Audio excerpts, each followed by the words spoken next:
global potential of up to 80,000 terawatt hours a year. This means 50% of the entire planet's energy usage could be produced from this medium alone. Now, it is important to point out that tidal, wave, solar, and wind power requires virtually no preliminary energy to harness, unlike coal, oil, gas, biomass, hydrogen, and all the others. In combination, these four mediums alone, if efficiently harnessed through technology, could power the world forever. That being said, there happens to be another form of clean, renewable energy which trumps them all: geothermal power. Geothermal energy utilizes what is called heat mining, which, through a simple process using water, is able to generate massive amounts of clean energy. In 2006, an MIT report on geothermal energy found that 13,000 zettajoules of power are currently available in the Earth, with the possibility of 2,000 zettajoules being easily tappable with improved technology. The total energy consumption of all the countries on the planet is about half of a zettajoule a year. This means about 4,000 years of planetary power could be harnessed in this medium alone. And when we understand that the Earth's heat generation is constantly renewed, this energy is really limitless and could be used forever. These energy sources are only a few of the clean, renewable mediums available, and as time goes on, we will find more. The grand realization is that we have total energy abundance without the need for pollution, traditional conservation, or, in fact, a price tag. And what about transportation? The prevailing means of transportation in our societies is by automobile and aircraft, both of which predominantly need fossil fuels to run. In the case of the automobile, the battery technology needed to power an electric car that can go over 100 miles an hour for over 200 miles on one charge exists, and has existed for many years. However, due to battery patents controlled by the oil industry, which limits their availability to maintain market share, coupled with political pressure from the energy industry, the accessibility and affordability of this technology is limited. There is absolutely no reason other than pure, corrupt profit interest that every single vehicle in the world cannot be electric and utterly clean, with zero need for gasoline. As far as airplanes, it is time we realize that this means of travel is inefficient, cumbersome, slow, and causes far too much pollution. This is a maglev train. It uses magnets for propulsion. It is fully suspended by a magnetic field and requires less than 2% of the energy used for plane travel. The train has no wheels, so nothing can wear out. The current maximum speed of versions of this technology, as used in Japan, is 361 miles per hour. However, this version of the technology is very dated.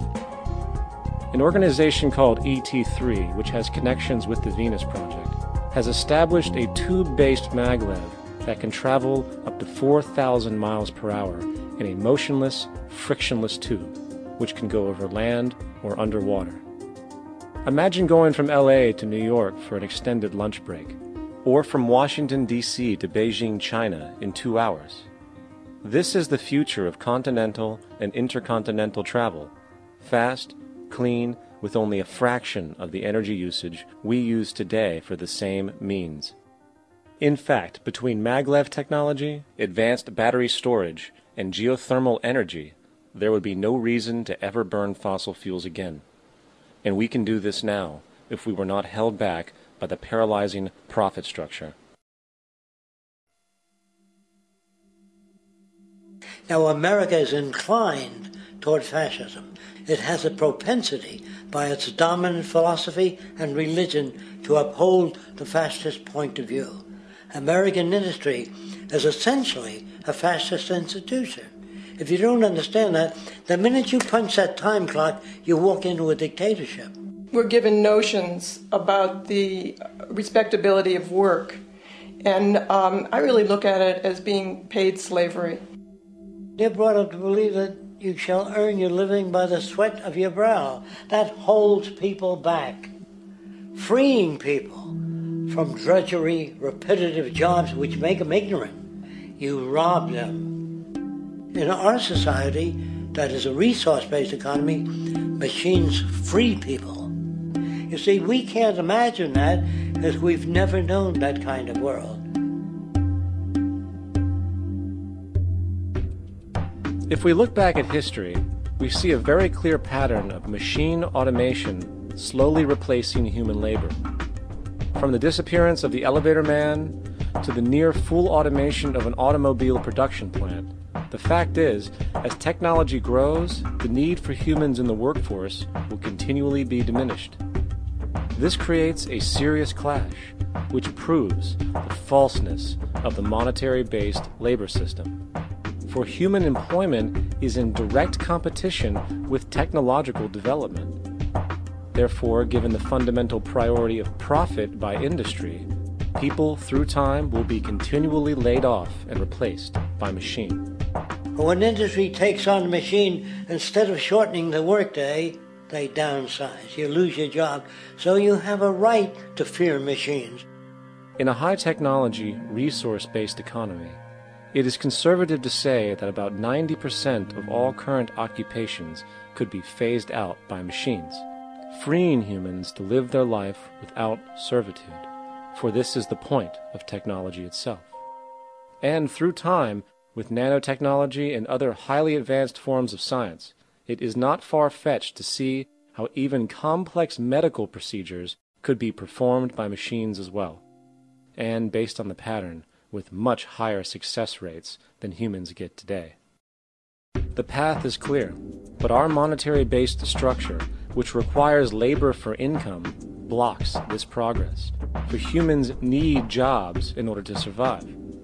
The bottom line is that this system must go, or we will never be free, and technology will be constantly paralyzed. We have machines that clean out sewers. It frees a human being from doing that. So look at machines as extensions of human performance. Furthermore, many occupations today will have simply no basis to exist in a resource-based economy, such as anything associated with the management of money, advertising, along with the legal system itself.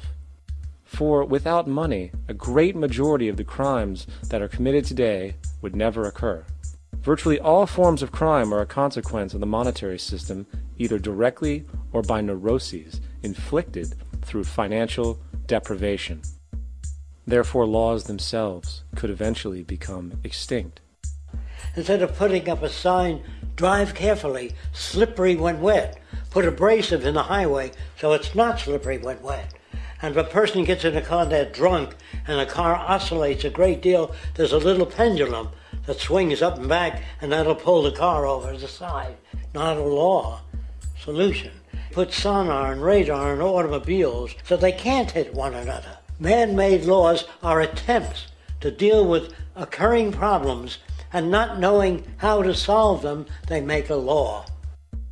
In the United States, the most privatized, capitalist country on the planet, it should come as no surprise that it also has the largest prison population in the world, growing every year. Statistically, most of these people are uneducated and come from poor, deprived societies. And, contrary to propaganda, it is this environmental conditioning